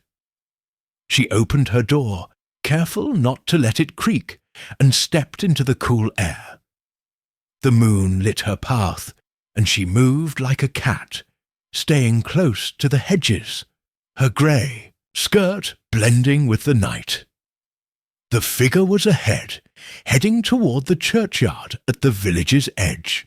Miss Marple followed, her breath steady, her eyes locked on the dark shape. The lane was empty, the only sounds an owl's hoot and the rustle of leaves. She knew the churchyard well, its old stones, its yew trees, its quiet that hid secrets. It was a place for meetings, for whispers, for things not meant to be seen. Her heart beat faster, but her steps didn't falter. The figure slipped through the churchyard gate, and Miss Marple paused, hiding behind a low wall. She peered over, her eyes sharp in the moonlight. The figure stopped under a yew tree, its branches thick and dark. Then another shape appeared, coming from the woods, tall, in a city suit, hat low. Miss Marple's breath caught. It was Mr. Lawrence, the stranger from the inn. The first figure pushed back its hood, and moonlight lit Eleanor Grayson's face, pale and tense. Miss Marple crouched lower, her shawl tight around her. The yew tree was close enough to hear, far enough to hide. She listened, her ears sharp, her heart steady. Eleanor's voice came first, low and shaky. "You promised to stay away," she said. "Why are you here?" Lawrence's voice was smooth but hard, like a knife under silk. "You know why, Ellie. The brooch was a signal. You wanted me here." Miss Marple's mind raced. A signal? The brooch wasn't lost. It was a message, a call to Lawrence. She thought of Eleanor's fear at the party, her trembling hands when the brooch vanished. It wasn't about theft or loss. It was planned, and Reed's stare, his envelope, might be tied to it. Eleanor's voice rose, sharp with panic. "I didn't want this. You said you'd leave me alone if I paid. I gave you everything last time." Lawrence laughed, a low, cold sound. "Not everything. You've got more, Ellie. That cottage, your fancy life here, it's built on lies. I want my share." Miss Marple's heart sank, but her face stayed still. Lies, share. The words were clues, heavy as stones. Was Lawrence a partner, a blackmailer, a relative? She thought of the envelope on Reed's desk, addressed to Eleanor in strange handwriting. Was it from Lawrence, demanding money, threatening to spill her secrets? Eleanor's hands twisted, her voice a whisper. "I can't keep doing this. Reed knows something. He's watching me, asking questions. If he talks, he won't," Lawrence cut in. "Reed's greedy, but he's not stupid. Give me what I want, and I'll handle him." He stepped closer, his shadow long. "You got the package?" Eleanor nodded, her movements jerky. She pulled a small bundle from her coat, wrapped in cloth, and handed it to Lawrence. He took it, tucking it inside his jacket, his eyes never leaving her. "Good girl," he said, his voice soft but cruel. "Keep quiet and we're done. For now." Eleanor's shoulders slumped, her voice breaking. "For now? You always say that. I just want to be free." Lawrence's laugh was sharp. "Free? You'll never be free, Ellie. Not from me." He turned, his steps quick, and vanished into the woods, the package hidden under his coat. Eleanor stood alone, her hands covering her face, her body shaking. Then she turned and hurried back toward Willow Cottage, her coat flapping. Miss Marple stayed crouched, her breath slow, her mind a storm. The brooch was a signal. The package was payment. Lawrence was a threat, and Reed was involved, maybe as a blackmailer too. She thought of St. Mary Mead, its quiet, hiding dark corners. Eleanor was trapped, caught in a web of secrets, and Miss Marple was closer to the truth than ever. She waited, letting the night settle, until Eleanor's steps faded. Then she stood, her shawl tight, and slipped back to her cottage, her path silent under the moon. The churchyard was still, its stones cold, its yews whispering in the breeze. Miss Marple's heart was steady, but her mind raced. She'd seen something big, something dangerous, and she'd use it, like a key to a locked door. Back home, she locked her door and lit a lamp, its glow warm in her parlour. She made tea, the kettle's whistle soft, and sat by her window, her knitting untouched. The scarf for Raymond could wait. Her thoughts were too full. She pictured Eleanor's pale face, Lawrence's cruel laugh, the package changing hands. The brooch wasn't lost. It was a trick, a way to call Lawrence without raising suspicion. But why? What was in the package? Money? Papers? Something worse? She thought about Reed, his sour face, his twitchy hand in his office. The envelope with Eleanor's name, the strange handwriting. It might be from Lawrence, or about him. Reed knew something, and Eleanor feared he'd talk. Miss Marple wondered if Reed was playing both sides, squeezing Eleanor for money while dealing with Lawrence.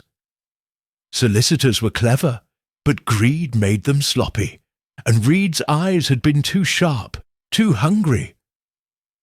She sipped her tea, the cup warm in her hands. The village slept, its cottages dark, its secrets alive. Miss Marple thought of Eleanor, alone in Willow Cottage, her fear a weight she couldn't shake. Lawrence was a shadow, a man who took without giving, and Eleanor was his prey. But why? Miss Marple remembered a girl in her youth, trapped by a man who knew her secrets. He'd demanded money, silence, loyalty, until she broke free by telling the truth. Eleanor needed to tell, but fear kept her quiet. Miss Marple's mind turned to the package. It was small, easy to hide, but heavy with meaning. Money was likely. Blackmailers loved cash. But it could be something else, something tied to Eleanor's past. A letter, a jewel, a proof of guilt. Miss Marple didn't know, but she'd find out. She thought of the inn, Lawrence's shifty eyes, his questions about Eleanor. He was bold, coming to St. Mary Mead, but boldness left tracks, and Miss Marple would follow them. She stood, her shawl slipping, and walked to her kitchen. The clock showed 1 in the morning, but sleep was far off. She made a note in her small book, kept by the tea tin. Churchyard, midnight. Eleanor and Lawrence. Brooch a signal. Package. Given. Reed knows. Writing cleared her mind like weeding her garden, she added. Talk to Mrs. Price. Check Reed's office again. Mrs. Price would know about letters, and Reed's desk might hold more clues. She sat again, the lamp's light soft on her face. The night was quiet, but her thoughts were loud. She pictured the churchyard, its yews dark, its stones old. Meetings like Eleanor's and Lawrence's weren't new there.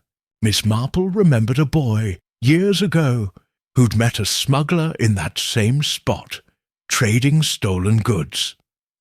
The vicar had caught them, and the boy confessed. Eleanor wasn't confessing, but her fear was a confession of its own. Miss Marple thought of St. Mary Mead, its pretty cottages, its nosy neighbours. It was a simple place, but simple places hid big secrets. Eleanor was a new flower in the village garden, but weeds were choking her. Lawrence, Reed, her past. Miss Marple would pull those weeds one by one until Eleanor could breathe. She finished her tea, the cup empty, and stood to close the curtains. The moon was lower now, the village still. She thought of tomorrow. She'd visit Mrs. Price, maybe Dr. Haydock, and keep an eye on Willow Cottage. Lawrence might stay or leave with his package, but Miss Marple would watch. She pictured his dark eyes, his cruel laugh, and shivered. Men like him were dangerous, but so was she in her quiet way. She lit a candle to save the lamp's oil and walked to her bedroom, her steps soft. Her knitting stayed in the parlour. She'd work on Raymond's scarf tomorrow. For now, she needed rest, though her mind might not let her. She changed into her nightgown, her movements slow, and knelt by her bed saying a quick prayer. She'd prayed for Eleanor, for truth, for St. Mary Mead. Then she climbed into bed, the sheets cool, the candle flickering. The night was deep, the village silent, but Miss Marple's thoughts didn't stop. She saw Eleanor's face, pale in the moonlight, Lawrence's hand taking the package, Reed's envelope on his desk. The brooch was a signal, the package a payment, and the mystery was a knot, tight but unravelling. She closed her eyes, her heart calm, her mind alive. Truth was like a midnight meeting, hidden but there, waiting for her to find it. Chapter 7. The Betrayal Unravelled. The sun rose gently over St. Mary Mead, bathing the village in soft light. Dew sparkled on the grass, and the air smelled of roses and fresh bread. Miss Jane Marple sat in her parlour, a pot of Earl Grey tea steaming. On the table her knitting folded neatly in its basket. Her blue dress was tidy, Her straw hat hung by the door, but her mind was far from calm. Last night's midnight discovery in the churchyard, Eleanor Grayson meeting Mr. Lawrence, the brooch, a signal, the package of payment, had tightened the mystery's knot. Eleanor was trapped, and Miss Marple knew the time had come to loosen that knot with careful hands. Her thoughts swirled with clues, the garden party, Eleanor's trembling hands, Thomas Reed's cold eyes, the envelope on his desk, Lawrence's cruel laugh in the churchyard. The brooch wasn't lost. It was a trick to call Lawrence, who was squeezing Eleanor for money or worse. Reed, the solicitor, was part of it, maybe blackmailing her too.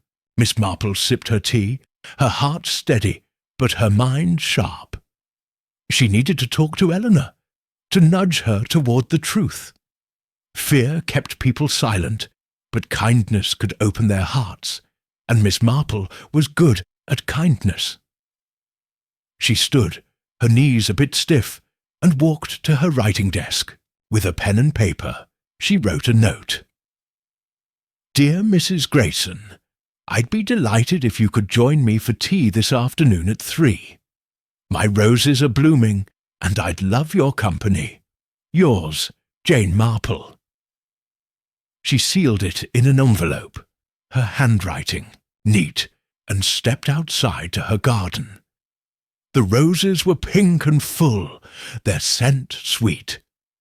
She clipped one for her table, then walked to Willow Cottage, the note in her hand. The village was waking up. Children ran in the lanes, their laughter bright. Mrs. Wicks swept her shop step, nodding as Miss Marple passed. At Willow Cottage, the ivy-covered walls looked pretty, but the windows were dim, like the house held its breath. Miss Marple slipped the note under the door, her steps quiet, and returned home.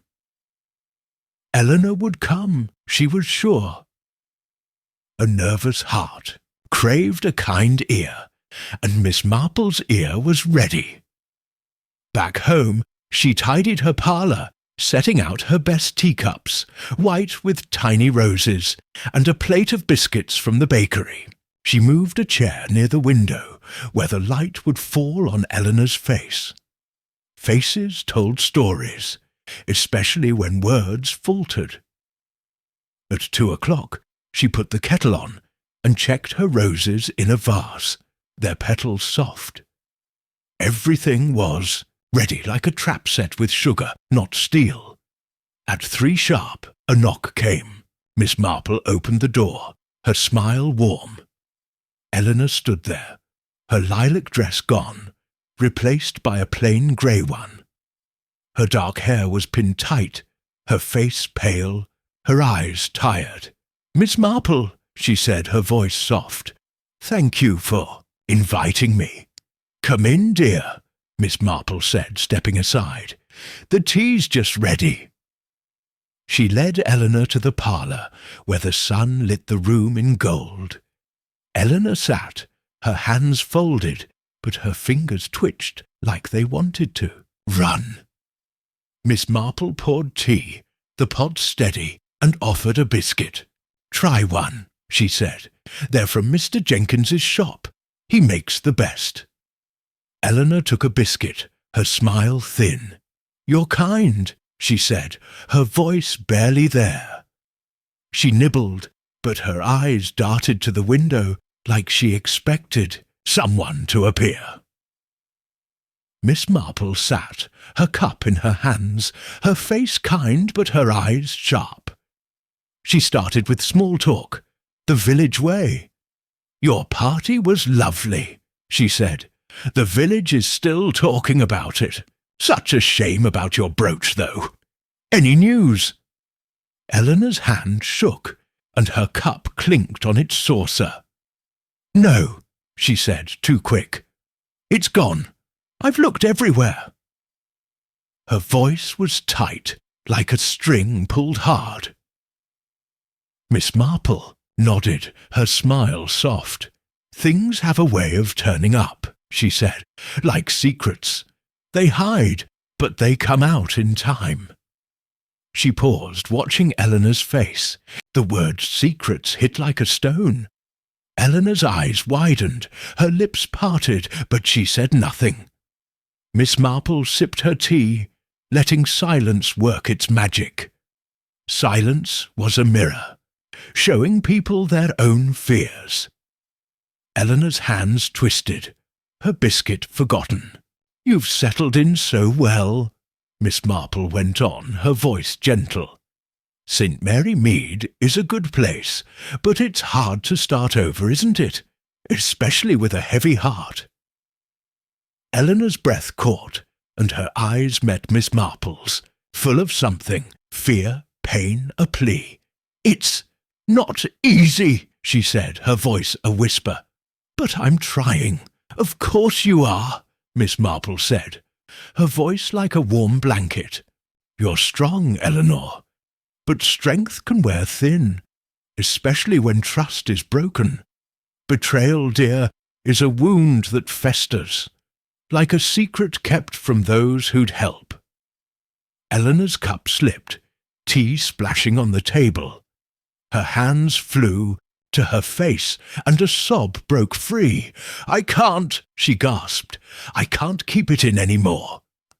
Her shoulders shook, and tears fell fast and hot. Miss Marple stood, her movements slow, and fetched a handkerchief from a drawer. She handed it to Eleanor, her touch light, and sat again, waiting. Eleanor wiped her eyes, her voice choking. "You know, don't you? You've seen something." Her words weren't a question, but a surrender. Miss Marple's heart ached, but her face stayed kind. She nodded just once, her eyes steady. "Tell me, dear," she said, her voice soft as a lullaby. "You're safe here. No one else will know." Eleanor clutched the handkerchief, her breath ragged. "It's my brother," she said, her voice breaking. "Lawrence, he's not a good man. We grew up in London, but he fell into bad ways, lying, stealing, cheating. Years ago, we forged a will, our aunt's. It was his idea, but I helped. We got money, a lot, but it ruined us. I ran away, came here to start over. I thought he'd leave me alone." Miss Marple listened, her hands still, her heart heavy. Forgery, blackmail, a broken family, the pieces fit like threads in her knitting. She nodded, urging Eleanor on. "He found me," Eleanor said, her voice trembling. "Months ago, he sent letters demanding money to stay quiet. I paid, but he kept coming back. The brooch was his idea, a signal to meet so no one would suspect. I gave him money in the churchyard last night, a package from my savings. But it's never enough. And Reed, Mr. Reed, he knows." Miss Marple's eyes sharpened, but her voice stayed soft. "Reed? How does he know?" Eleanor's hands twisted the handkerchief. "Lawrence sent him a letter, telling him about the will, hoping to squeeze more money from me. Reed confronted me, said he'd tell the village, the law, unless I paid him too. He's greedy, cruel. I'm trapped, Miss Marple. I just wanted a new life." Miss Marple leaned forward, her voice firm but kind. "You're not trapped, Eleanor. Not anymore. Truth is a door, and you've opened it. Let me help you walk through." Eleanor's tears slowed, her eyes wide. "Help? But the law. They'll arrest me. And Lawrence, he'll never stop." Miss Marple smiled, her heart steady. "Leave that to me," she said. "You've been brave, telling me this. Brave people find a way." She poured more tea, her hands calm, and handed Eleanor the cup. "Drink, dear. We'll sort this out." Eleanor took the cup, her hands steadier now. "Why are you so kind?" she asked, her voice small. "You could tell everyone, ruin me." Miss Marple's eyes twinkled, but her voice was serious. "I don't ruin people, Eleanor. I help them. St. Mary Mead is my home, and I keep it safe, not by gossip, but by truth." She paused, her mind racing. Lawrence was a blackmailer, Reed a traitor, and Eleanor a victim, but not helpless. The law could wait. First, the betrayers needed to be caught. She thought of the churchyard, Lawrence's cruel laugh, the package of money. She thought of Reed's office, the envelope, his twitchy hand. The puzzle was clear now, but it needed action. "Tell me about the letter Reed got," she said, her voice gentle. "When did it arrive?" Eleanor sipped her tea, her voice stronger. "A week ago. It was from Lawrence, in his handwriting. It named me, the will, everything. Reed showed it to me, said he'd keep it quiet for a price. I paid him once, but he wants more." Miss Marple nodded, her mind clicking like her needles. The envelope on Reed's desk, it was Lawrence's letter, proof of his scheme. Reed was playing a double game, taking money from Eleanor while maybe plotting with Lawrence. She'd need to see that letter to trap them both. The afternoon light faded, the parlour glowing soft. Eleanor's tears were dry now, her face tired but lighter, like a weight had lifted. Miss Marple offered another biscuit, her smile warm. "You did right telling me," she said. "Now go home, rest. Don't speak of this, not even to Reed. Trust me." Eleanor nodded, her eyes grateful. "I do," she said, standing. "Thank you, Miss Marple. I feel hope for the first time in months." She hugged the handkerchief, then handed it back, her smile shy. "Keep it," Miss Marple said, walking her to the door, "and come back any time." She watched Eleanor leave, her grey dress fading down the lane, her steps lighter. The door closed, and Miss Marple sat, her tea cold, her mind a storm. She thought of Lawrence, his dark eyes, his cruel words in the churchyard. He was a leech, draining Eleanor's peace.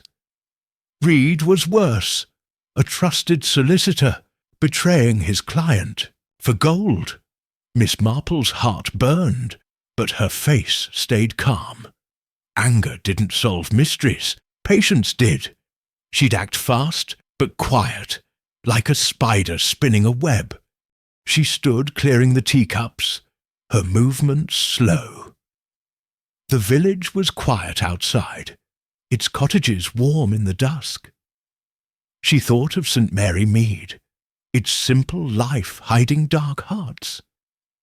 Eleanor was a new flower, choked by weeds. Lawrence, Reed, her past. Miss Marple would pull those weeds, but she needed help. She wrote a note to Dr. Haydock, her pen quick. "Dear Doctor, I need your advice on a private matter. Could you call tomorrow morning? Yours, Jane Marple." Dr. Haydock was kind, sharp, and trusted. He'd help her reach the authorities without alarming the village. She sealed the note, planning to deliver it later. Her mind turned to Reed's office, the envelope, the letter from Lawrence. She'd visit again, maybe with an excuse, a question about her own will. Reed would be wary, but she'd be warier. Her questions soft but sharp. Lawrence was trickier. He might leave St. Mary Mead, the package of money in his pocket. But Miss Marple would find him. The inn would know if he'd gone, and Mrs. Price would know if he'd sent more letters. She sat by her window, the sky purple now, stars peeking out. Her knitting stayed in its basket. Raymond's scarf could wait. She thought of Eleanor's tears, her confession, her hope. Miss Marple felt a quiet pride. Truth was a light, and she'd shone it on Eleanor's darkness. But the work wasn't done. Lawrence and Reed were still free, their betrayal a stain on St. Mary Mead. She lit a lamp, its glow warm, and made a plan. Tomorrow she'd see Dr. Haydock, then Mrs. Price, then Reed. She'd watch Willow Cottage in case Lawrence returned. The churchyard meeting was her trump card, proof of Lawrence's scheme, and Eleanor's confession was her shield. She'd use them both, careful and quick, to catch the betrayers. The village slept, its lanes empty, its secrets alive. Miss Marple sipped her cold tea, her heart calm, her mind a web. Lawrence, Reed, the brooch, the letter. They were threads, and she'd woven them into a pattern. The betrayal was clear, but the trap was set. She smiled. Truth was like a lost brooch, hidden, but hers to find, and she was close. Chapter 8. Justice in St. Mary. Mead, the morning sun, crept over St. Mary Mead, painting the village in warm gold. Birds sang in the hedges, and the air smelled of dew and fresh bread. Miss Jane Marple sat in her parlour, a cup of Earl Grey tea steaming. On her table, her knitting basket tucked beside her chair. Her blue dress was neat, her straw hat ready by the door, but her mind was sharper than ever. Yesterday's tea with Eleanor Grayson had unravelled the mystery's heart. Eleanor's estranged brother, Mr. Lawrence, was blackmailing her over a forged will, and Thomas Reed, the solicitor, was extorting her too. The sapphire brooch was a signal, the churchyard package a payment, and Miss Marple knew it was time to act. Justice, she thought, was like her garden. Careful weeding made, it bloom. She sipped her tea, her heart steady, her mind a web of plans. Eleanor's confession was a key, unlocking the truth about Lawrence and Reed. The churchyard meeting, where Miss Marple had overheard their deal, was proof, and the envelope on Reed's desk, likely Lawrence's letter, was a trap waiting to snap. She'd move fast but quiet, like a cat stalking a mouse.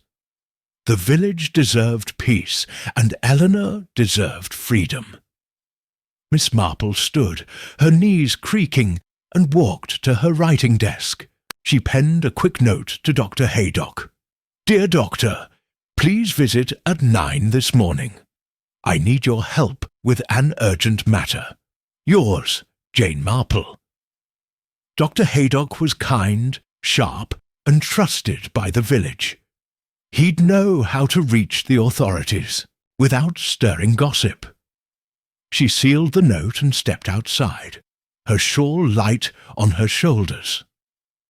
The lane was quiet, only a milk cart rattling by. She slipped the note under Dr. Haydock's door, her steps silent, and returned home. Back in her parlour, she tidied her teacups and set out biscuits for the doctor's visit. Her roses, pink and soft in a vase, filled the room with sweetness. She thought of Eleanor, pale and tearful yesterday, but brave enough to confess. Miss Marple's plan was simple. Get Dr. Haydock to alert the police, confront Reed with the letter, and catch Lawrence before he left St. Mary Mead with Eleanor's money. The clock chimed 8, and she sat, her knitting untouched, her mind weaving every clue. The brooch, the churchyard, Reed's twitchy hand, Lawrence's cruel laugh. At 9 sharp, Dr. Haydock knocked, his grin wide as he stepped inside. "Morning, Miss Marple," he said, his coat slung over his arm. "Your note sounded serious. What's up?" "Tea first," Miss Marple said, her smile warm. She poured from her best pot, the cups white with tiny roses, and offered a biscuit. Dr. Haydock sat, his eyes curious, and she began, her voice soft but firm. "I need your help, Doctor, to right a wrong in St. Mary Mead. Mrs. Grayson is in trouble, and 2 men are to blame." Dr. Haydock's grin faded. His biscuit paused mid-bite. "Eleanor, what kind of trouble?" Miss Marple leaned forward, her eyes sharp. "Blackmail," she said. "Her brother, Mr. Lawrence, the stranger at the inn, is forcing her to pay to Dow to keep an old secret, a forged will. Thomas Reed, her solicitor, knows and is extorting her too. I saw her give Lawrence money in the churchyard, and Reed has a letter proving their scheme." Dr. Haydock's eyes widened, but he nodded, his face serious. "That's heavy, Miss Marple, you're sure?" "I'm sure," she said, her voice steady. "Eleanor told me everything yesterday. She's scared but ready to help. We need the police to catch Lawrence before he leaves and to confront Reed with his own greed." Dr. Haydock set his cup down, his jaw tight. "I'll call Inspector Craddock in Danemouth. He's discreet, owes me a favour. What's the plan?" Miss Marple smiled, her heart calm. "Tell the inspector to watch the station. Lawrence may try to leave with Eleanor's money. Then meet me at Reed's office at 11. Bring Eleanor quietly. She'll confirm the letter, and Reed will crumble. I'll handle the rest." Dr. Haydock nodded, his grin back but grim. "You're a wonder, Miss Marple. I'll do it. Anything else?" "Keep it quiet," she said, her voice soft. "The village loves gossip, but Eleanor's had enough." Dr. Haydock tipped his hat, promised to act fast, and left, his steps quick down the lane. Miss Marple sat, her tea cooling, her mind racing. The trap was set, but traps needed care, or the mice would slip free. She thought of Reed's office, the envelope with Lawrence's handwriting, Reed's sour face. He'd deny everything, but proof was stronger than lies. She thought of Lawrence, his dark eyes at the inn, his cruel words in the churchyard. He was bold, but boldness left tracks, and the police would follow them. Eleanor was the key. Her courage would seal the trap. At 10, Miss Marple put on her hat and grabbed her knitting bag, more for show than use. She walked to the village square, the sun warm, the lanes busy with women shopping and children playing.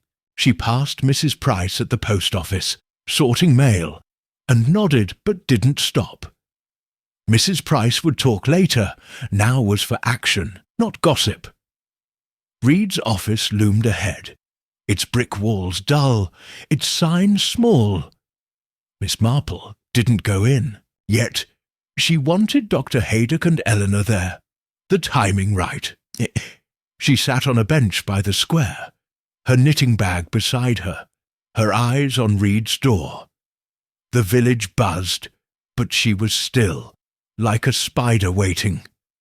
At 10:30, Dr. Haydock appeared, his coat off, his face set.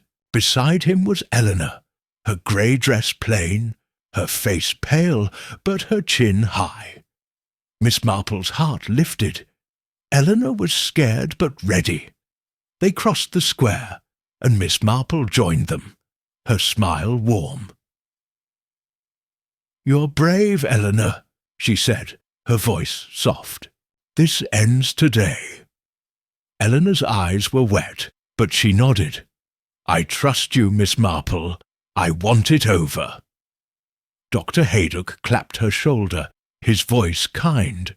"We've got you, Mrs. Grayson. The inspector's at the station, watching for Lawrence. Let's deal with Reed." Miss Marple led the way, her steps steady, her knitting bag light. The bell jingled as they entered Reed's office, the air thick with ink and wax.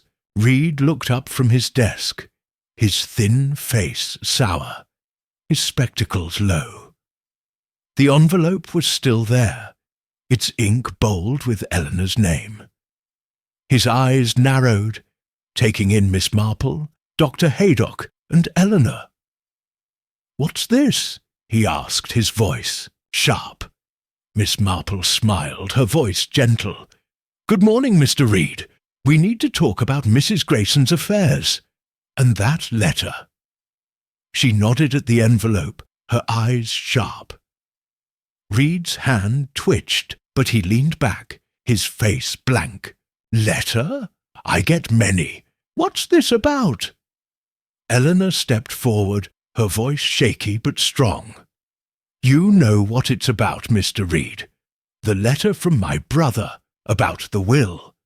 You threatened to tell unless I paid you." Reed's face paled, but he scoffed. "Nonsense. I'm your solicitor, Mrs. Grayson. I protect your interests." Miss Marple's smile didn't waver. "Protect?" she said, her voice soft. "Or profit? You took money to keep silent, Mr. Reed. That's not protection. It's betrayal." She turned to Dr. Haydock. "Doctor, please check the envelope." Dr. Haydock moved fast, grabbing the envelope before Reed could react. He opened it, pulling out a letter, and read aloud, his voice clear. "It names Eleanor Grayson, a forged will, and demands payment. Signed by Lawrence." He handed it to Miss Marple, who nodded, her eyes on Reed. Reed stood, his chair scraping, his voice loud. "This is outrageous! You've no right—" "Sit down, Mr. Reed," Miss Marple said, her voice calm but firm, like a teacher with a naughty child. "The police will want this letter, and Eleanor's story. You've extorted her, and we know it."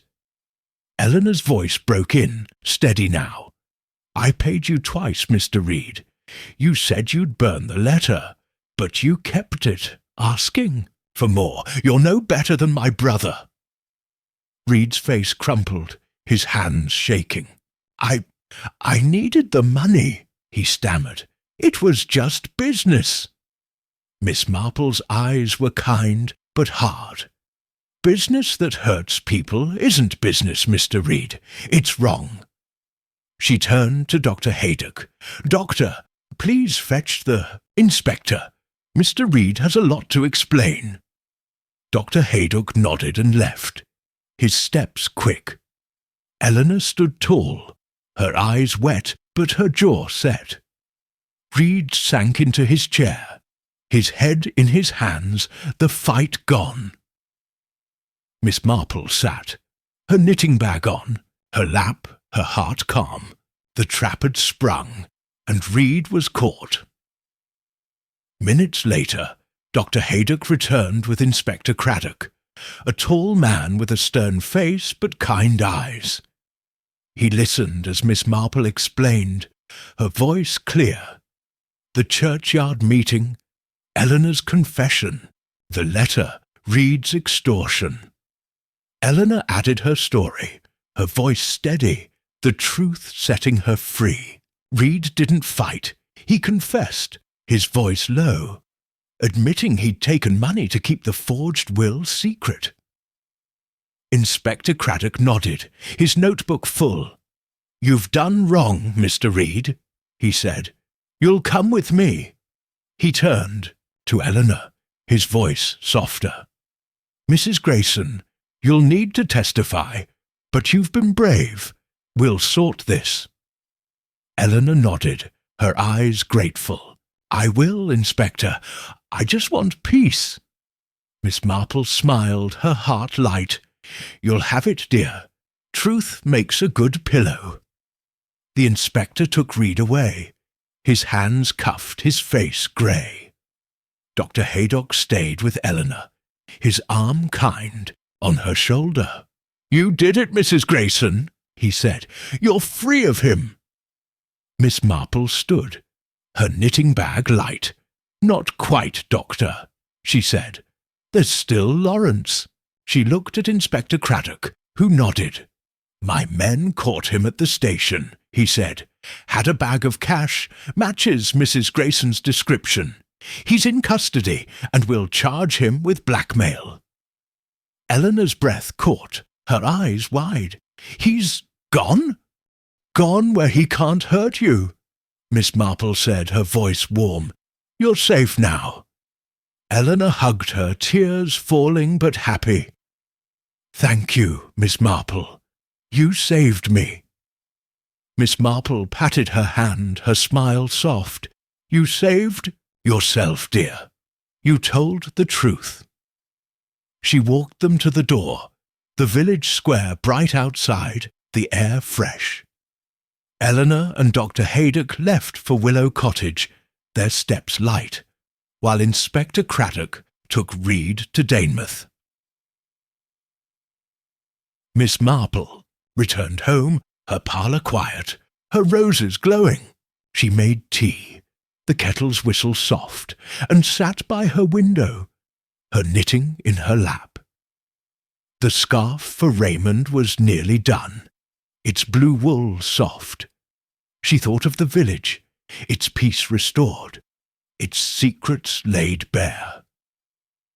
Lawrence was caught, Reed exposed, and Eleanor was free, her courage alight in the dark.